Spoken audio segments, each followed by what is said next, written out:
यवतमाळचे पालकमंत्री मदन येरावार यांनी अणे महिला महाविद्यालयामध्ये आपला मतदानाचा हक्क बजावला।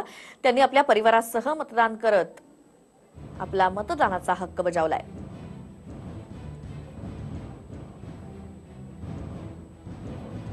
मतदान करून यवतमाळचे पालकमंत्री माननीय मदन येरावार जे आहेत ते या ठिकाणी मतदान केंद्रावर आपल्या सोबत आहेत।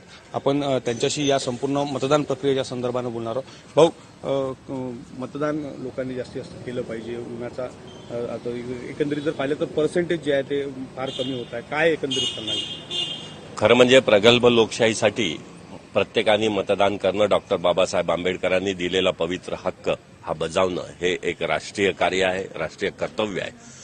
त्यामुळे यावेळेस सरकारतर्फे आणि प्रशासनातर्फे मतदार जागृती हा फार मोठ्या प्रमाणात राबवली आली।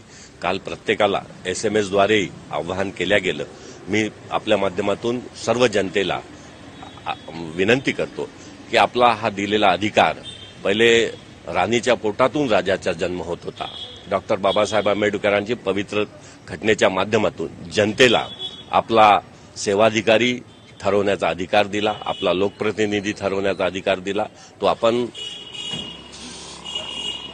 बजावावा हीच माझी आपल्या माध्यमातून नम्र विनंती आहे। यवतमाळ वाशिम लोकसभा मतदारसंघात अत्यंत चुरशीची जी लढत आहे ती होत आहे। काय चित्र असं तुम्हाला वाटतं एकंदरीत? चुरशीची लढत, खरं म्हणजे या निवडणुकीमध्ये चुरशी वगैरे लढत मला संपूर्ण मतदारसंघात असं दिसत नाही आहे। एक जनतेमध्ये 55 वर्षाची काँग्रेसची राजवट आणि 55 महिन्याचा मोदींचा, नरेंद्र मोदींच्या पंतप्रधान कार्यकाळ हा एक अंडर करंट आहे। मागच्या वेळेस जी मोदी लाट म्हटल्या जात होती ती निवडणुकीच्या नंतर नव्हे तर सर्व मीडियानी रिझल्टच्या नंतरच लोकांच्या लक्षात आली आणि याही वेळेस मीडियाच्या हे नंतरच लक्षात येईल हा माझा विश्वास आहे।